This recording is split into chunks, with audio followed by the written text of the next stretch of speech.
Hi, welcome. I'm Christine Enville, educator, creator, and world champion athlete. I've been in the fitness industry for over 30 years now. I'm also the co-creator and founder of International Protein Sports Supplements. What I've done is I've decided to dedicate my page to talking about fitness for people over 35. Anyone born after 1985, whether you started 10, 20 years ago or whether you've actually just started in the last couple of years, training in this age bracket, it poses some challenges and also has a lot of advantages to when we're younger. So I want to really explore that, and I want to really bring a lot more information around what it's like training in these later years. I've trained in 4 different decades of my life, heading into my 5th in a few years, and everyone's been different, and there's been different things that have happened along the way. But today I wanted to talk about fitness. Like, it's that word that we throw out there. I'm fit, I want to get fit, that person's fit, but what does it actually mean? I think a lot of people, when they think of fitness, they think, I'm so puffed walking up those stairs, I'm not fit, which is cardiovascular fitness. So there's actually a lot of different aspects that go into overall fitness.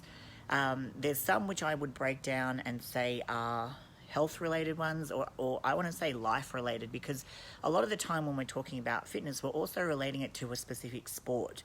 And I think that's great when you are younger and you are maybe doing a specific sport. Even if you're doing a specific sport when you're older or at any age, it really becomes more about your life fitness and what you need to get you through your life and what you specifically need to get you through your day.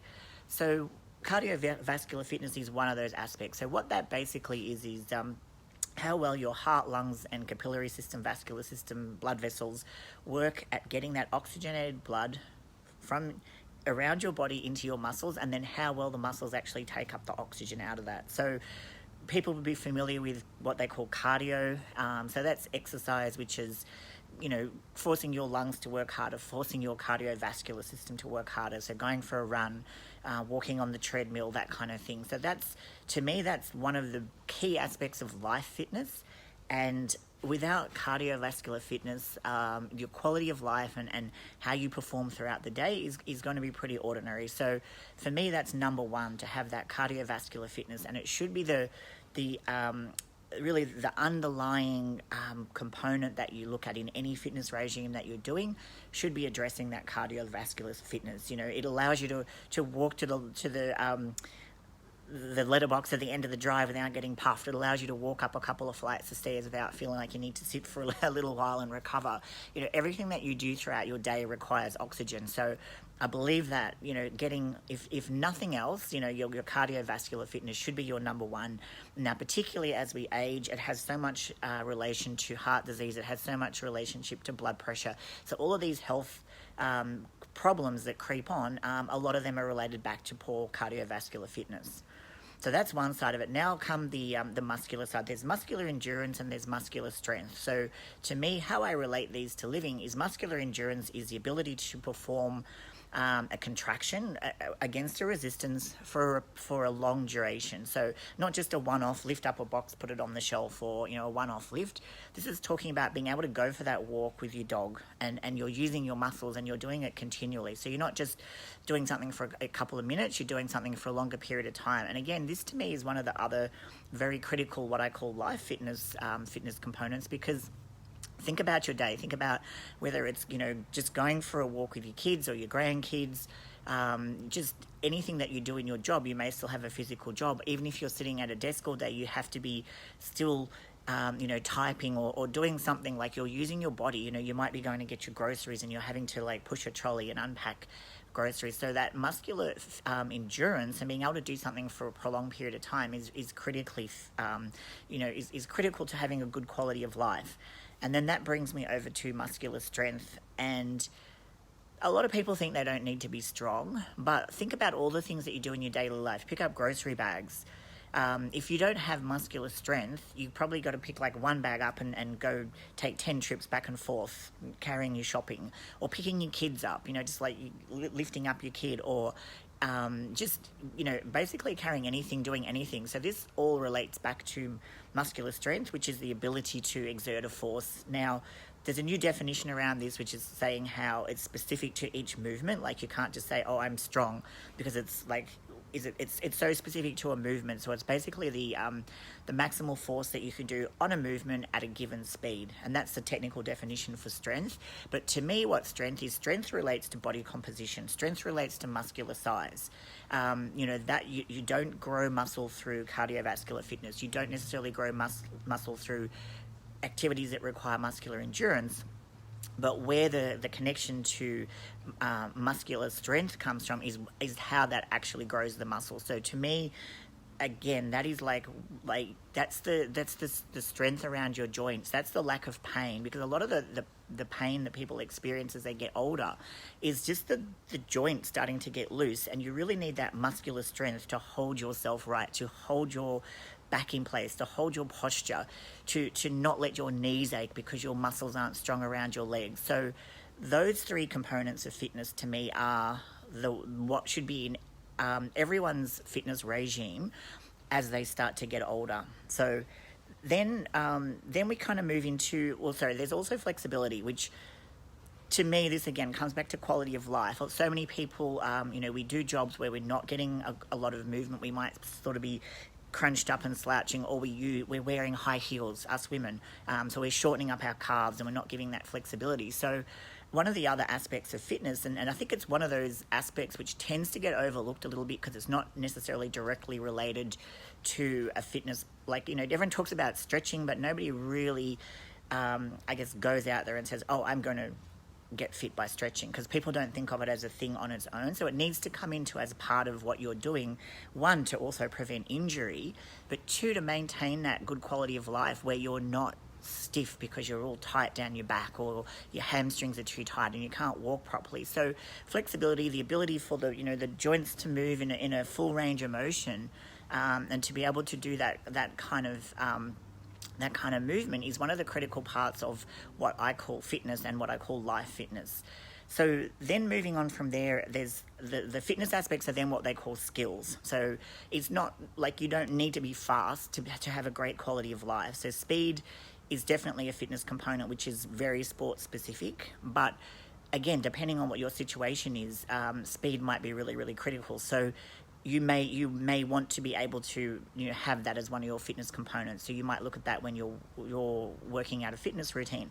Some of the other power is another one. So power is a combination of how fast you can do a movement at maximal force. So it's very dynamic. It's the word explosive, and that's something where, again, you can pretty much go through life without having to without using that particular fitness aspect.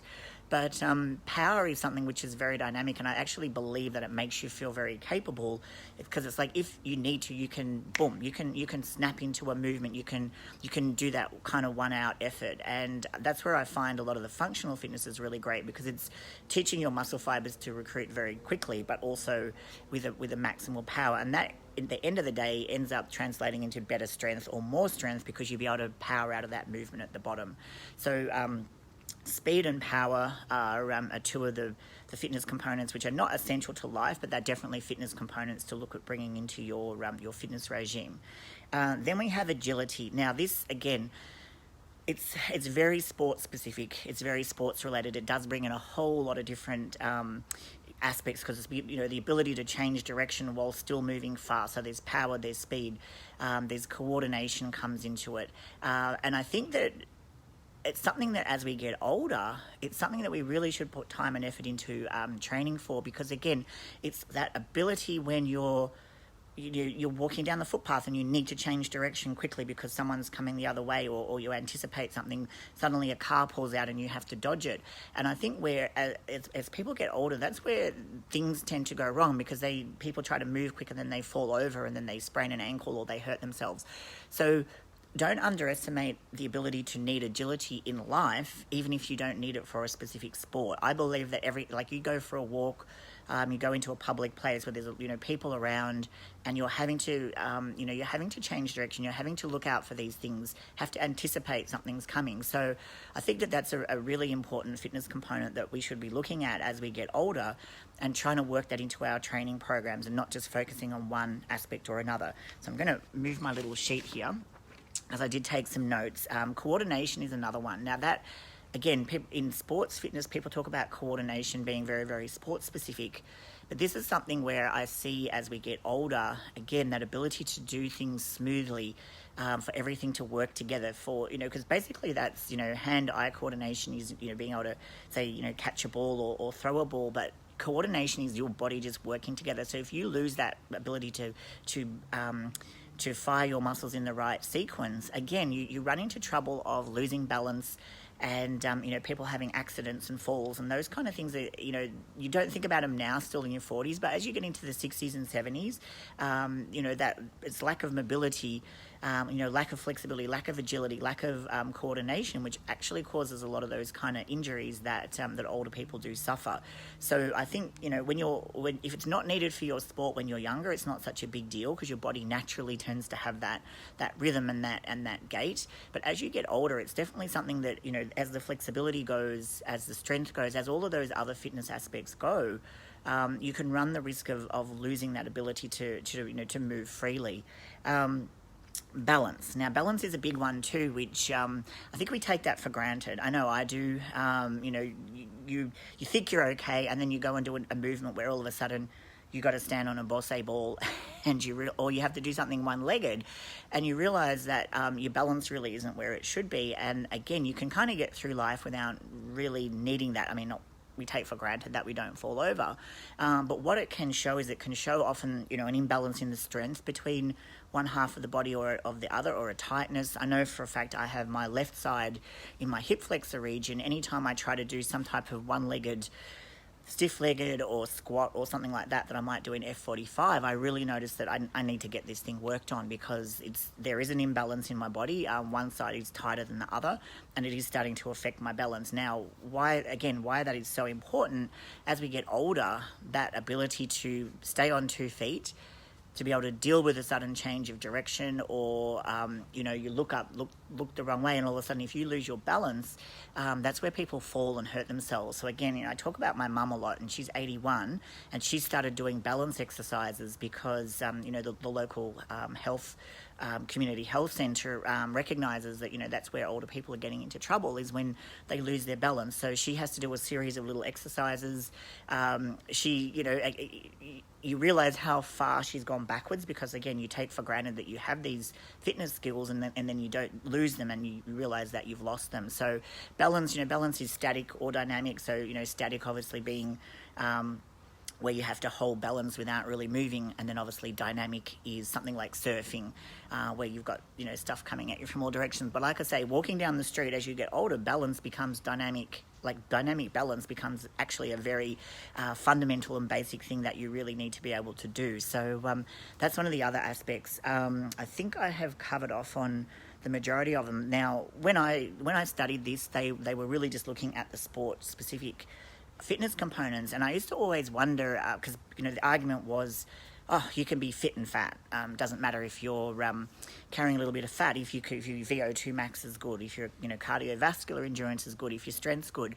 But now I notice that they have actually included body composition as one of the measures of fitness. So this again stems back to obviously nutrition, and then it also stems back to the muscular strength, because you can't change your muscle mass composition without doing some weight training. So very critical for people as we get older, and this is why I want to encourage people who are over 35 to really pick up the weights and then see the absolute benefits around people think that's going to make them sore when they train, and yes, you get sore, but it's what we call the good sore, and I know myself, without having as much of my regular training due to the gyms being closed, I am noticing that little instabilities in my body that I never had before are sort of creeping in there. So I'm imagining if I had a whole lifetime of just really allowing my tendons and allowing my muscles just to be kind of lazy and relaxed, how that's really going to be affecting my joints. So I've talked about all the aspects of fitness, but I'm really going to come back to what's really important once we get older. And I think that really, as I said, the cardiovascular fitness, the muscular endurance, so the ability to do something over and over again, that allows you to get through your day. It allows you to wake up in the morning and still be going without, just being absolutely exhausted by dinner time, because a lot of people still have younger kids or teenage kids, and you've got to keep up with them or just live your own life, basically. Like, who wants to get to that point where you're retired and you're able to go on a holiday and you can't even walk around, Rome for an hour? So that's yeah, as in a lot of the time, you don't want to be stuck on a bus. You want to be out doing something. You want to be enjoying where you are, and you want to be able to do that freely. So the muscular endurance and then the strength, because nothing will change your body shape like weight training, and nothing will give you the stability and the structure to your body like what weight training will. So I can't stress that enough.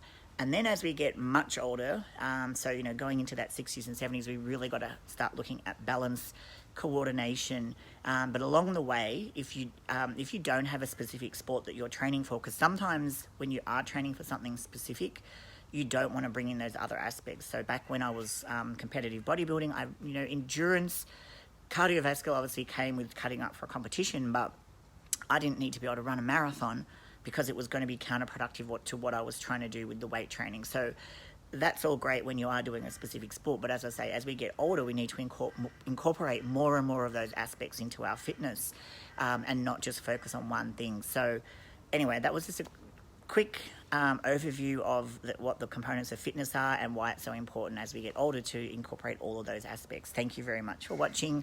If you do have any comments or questions, or you want to dive deeper into this, please leave them in the comments below so I can pick those up. I have had people DMing me. Obviously over a period of time, I am going to be covering all of these topics. People want to talk about, immunity, what type of training, what type of foods, what's going to help boost immunity. Obviously, very hot topic at the moment. Specific training over 50. There's so many topics that I want to talk about. Obviously, today's day one. And, that's why I welcome everybody's input in terms of what they want to listen to. So thank you, everyone, for stopping by and watching. And hopefully I will see you next time.